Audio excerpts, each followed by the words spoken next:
Senator, let me begin by saying I received in the mail last week, as did my daughter, as did my wife, a mailing from the Secretary of State. There it is, It looks an like this. application. And I thought to myself, Becca Rausch must be absolutely thrilled about this. Is this a result of legislation you filed? It definitely. This is absolutely a result of legislation that I filed, of the real substantial amount of work that my team and I put in to push for as robust a mail-in voting package as we could get. So I do want to remind folks, your ballots will not automatically show up in your mailbox. I did push for that. That did not end up happening at the end of the day.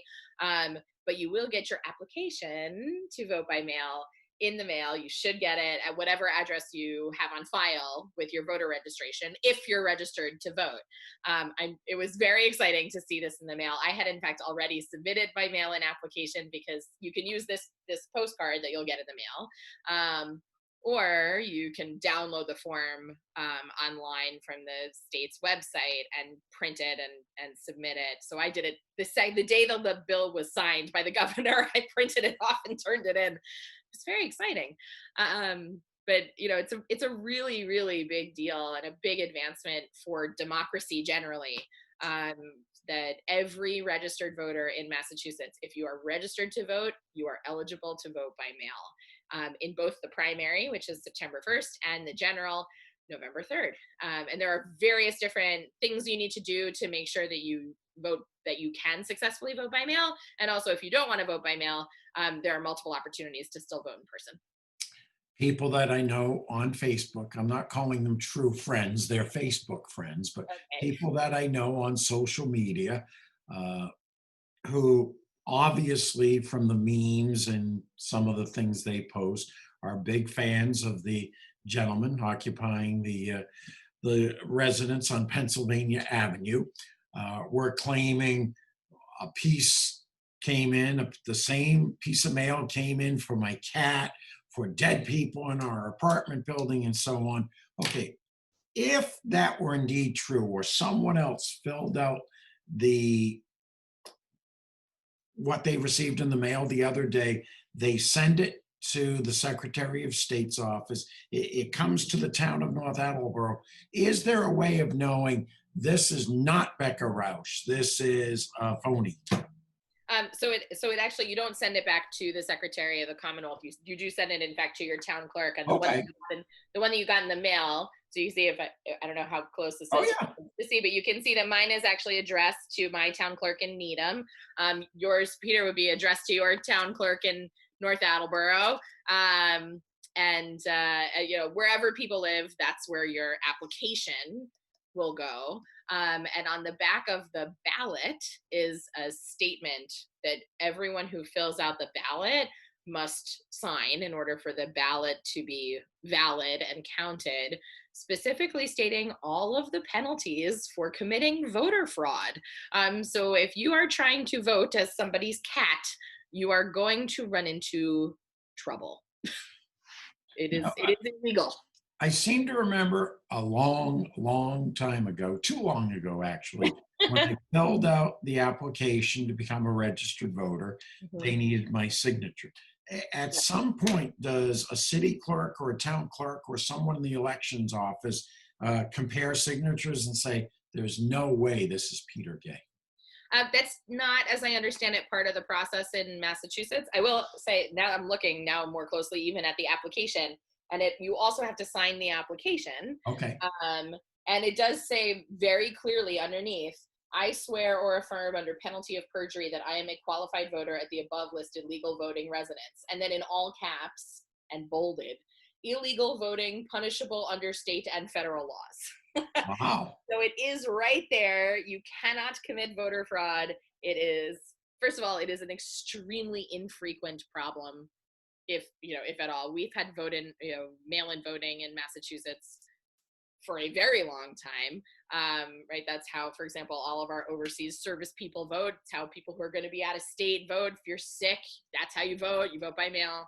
And it's been that way for I don't even know how long, a very, very, very long time. So this is really an almost non-existent problem, pretty much non-existent problem. These claims are blown grossly out of proportion, and you're signing it under the pains and penalties of perjury. So, you know, I suppose somebody out there might still choose to try to vote as someone's cat. Um, Anything's possible, but I think it would scare more people rather than punishable by fines, imprisonment, and all of that. You will be reported to the IRS, or even worse, you will be required to renew your license twice a year at the Registry of Motor Vehicles. That will definitely scare people. especially these days with the real IDs that I have to get mine actually because the deadline to get your real ID was pushed out because of COVID-19. So I haven't done it yet. But we all do need to get our new licenses. I do want to just strongly encourage everybody, right? We are still in the middle of a global pandemic. COVID-19 is still very real. The numbers in many, many, many places are going up because people are not complying with what we know to be useful public and personal health protections, like wearing a mask and washing your hands and staying physically distant from folks. Strongly recommend that you vote by mail, right?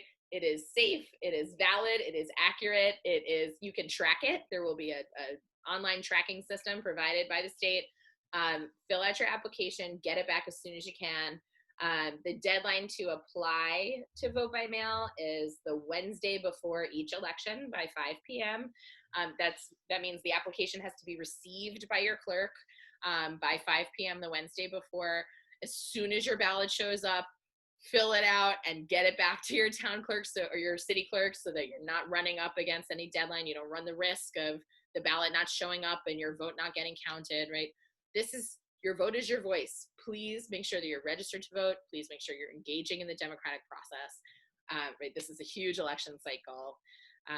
So please make sure that you vote. And actually, my website will have some robust information. I just earlier today, the day that we're recording this interview, put together a comprehensive video instruction on how to go through the various steps you need to go through in order to vote by mail. And again, if you do decide you want to vote in person, you'll be able to vote early in person. It's the first time ever, actually, that Massachusetts will have early in-person voting for the primary. So there's almost a week of early voting in person before the primary and just shy of 2 weeks of early in-person voting for the general. And then, of course, you can vote on election day at your usual polling place. Polls open 7 a.m. to 8 p.m. And I will add that this is actually something that I and others pushed hard for as well, was up here where it says no postage necessary. Yes. So your application is postage guaranteed. Your ballots will be postage guaranteed. We've done everything we could possibly do to make voting as easily accessible as possible in the middle of a pandemic and as safe as possible. Topic number 2, transportation bond bill. I understand you were able to secure some funds for our district. Yeah, the bond bill provides over $17 billion of investments in our roads and bridges and other transportation improvements throughout the Commonwealth. I brought $7.5 million in bonded funding back to our district, including several $1 million for the southern part of the district, particularly a number of different projects in the city of Attleboro. Pedestrian bridges and handicap access, disability access ramps, traffic lights, solar powered signal crossing, a whole bunch of other projects. And in actually also a rail trail in the northern part of the district that also needed funding. So transportation, as we know it, is sort of, expanding in scope. And I'm, thrilled to have been able to do this district related work. And also have, compliments and partnering with my colleagues, both in the Senate and the House, to bring back as much local funding as we possibly can. I don't know about you, but if I had a choice, I would go out to eat every night of the week. My wife was always the person who, once a week, twice a week tops. When this hit, our favorite restaurants were struggling. We did more takeout than we have ever done in our 28 years of marriage. Uh, we've also gone out a lot recently. I have been, for the most part, comfortable with the procedures, the protocols that were put in place. And from what I can see, most people are adhering to them. Yeah, I've seen the same thing. We also have done a fair amount of takeout. I think it's really, really important to, eat local and support local businesses, especially the smaller ones. These are the businesses, especially in the restaurant industry, that have been hit real hard. So we've got some good stuff going there, and just recently, even an enhancement to that, there was agreement between both chambers of the legislature for takeout cocktails. So if you're getting takeout from your favorite local restaurant, you can now get cocktails as well as part of your takeout order. Really, really important for small local restaurants that haven't been able to yet open dining rooms, or maybe have opened in sort of very limited capacities at this point. So that legislation is now before Governor Baker for his signature, which is great. And related, I should add that the craft brewery bill and our larger scale brewers have reached an agreement. And so the Senate just this morning, as of the taping, passed a craft brewers bill, which is fabulous. I don't know about you, Peter, but I love craft brewers. Delicious. And so I'm really glad that we're able to make some progress on that front as well. So I don't know if I don't know if you've been to Skyrock in downtown Attleboro, but you'll have to join me some night for a beer. Oh, I can't wait. I can't wait. I'm not an IPA guy, but Me neither. Yeah. I'm more of a malty beer. Yeah. Although in the summer, there's some just summer ales that are really just fantastic.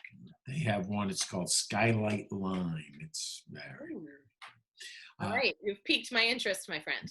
Next time you're in the big city of Attleboro, let me know and we'll meet up. I will do that. I was just down there actually for a sort of joint effort between Sturdy Memorial and also a PPE supplier in Franklin, which is another part of my district. And the supplier was donating some PPE to Sturdy Memorial as we, enter sort of the next, what feels like potentially the next phase of our management of COVID-19. So they were providing some PPE gowns. It was a real highlight of my week last week to see that kind of collaboration come to fruition in the district. It actually complemented really nicely some work I had done the week before at the legislative level to secure $250,000 for our public schools in the district, specifically to adapt to teaching in the era of COVID-19 and provide PPE and further supplement the PPE funding for all of our public schools. So let's keep our fingers crossed that they won't need to use all of it I hope so. very soon. I hope so. Final topic. Last time we got together, there had been Black Lives Rally Matters in front of the State House. I know you attended at least one of them. Can we agree that the term defund the police isn't the proper terminology to be used? Maybe taking a look at how funds are spent and better reallocating them makes sense. To that degree, police reform is a topic up on Beacon Hill. Yeah, I think that there's been a really unfortunate sets of misinformation, misuse of terms, misunderstanding about a variety of elements of reform here, and it's really, really difficult. And there's a lot of emotions and a lot of feelings and a lot of tension about this. The Senate did pass a bill. It's called the Reform Shift and Build Act. We passed it at the tail end of a marathon session that was just about this bill. It was 17 hours of debate from Monday morning into Tuesday morning last week. And there was nothing in the bill to defund, as you rightly point out. The word defund, literally means take all the funding away. That was not part of the proposal. There was part of the proposal that was passed that would kind of shift some of the allocations away from sort of punishment and more toward a more holistic vision of our communities, right? And toward healing and support. So a lot of times people need support. And we're asking, frankly, a lot of our law enforcement to be police officers and social workers and homelessness placement advocates, and I mean just a whole slew of issues that our law enforcement run into. And frankly, there's just an infinite number of things that our officers are asked to do, and we can redirect some of those things to folks who are trained as social workers, for example, or who can provide access to detoxification services and other kinds of non-criminal management, let's say. It was a heated debate. It continues to be a debate as the House takes up the bill. And I've certainly gotten plenty of contact about it from all sides. I won't say both sides, because there really aren't just two sides to this. I do think that there's been a lot of confusion, a lot of it understandable, or some of the legal issues that we got into in this bill are really, really complicated and sort of gnarly. But the misinformation has been unfortunate, to put it mildly. But I have heard a lot of advocacy about it. And in fact, I got a lot of messages from people who had never written into a senator before. So that's great, right? Engagement is great. And I'm always here to listen. Well, as always, a pleasure. I miss seeing you once a week, but we'll settle for once a month for now. I know. At least until the budget is passed, whenever that is. Yeah, well, I am always happy to see you, my friend. I do want to just add there are a number of really important pieces in the Senate bill, that create the certifying and decertifying committee for our police officers, that explicitly ban racial profiling in policing, that aim to significantly reduce the use of extreme and deadly force. I mean, there are a lot of really, really good things in the bill, and also a justice reinvestment fund, right, to effectuate what you're talking about with regard to the sort of reallocation of funds in this space. It's a very strong bill. I received more emails than I can count. I think we received close to 400 emails in support of these, of the goals and ideals in the legislation. So I do appreciate everybody reaching out, whether we agree or disagree. I am grateful for the engagement and the work together.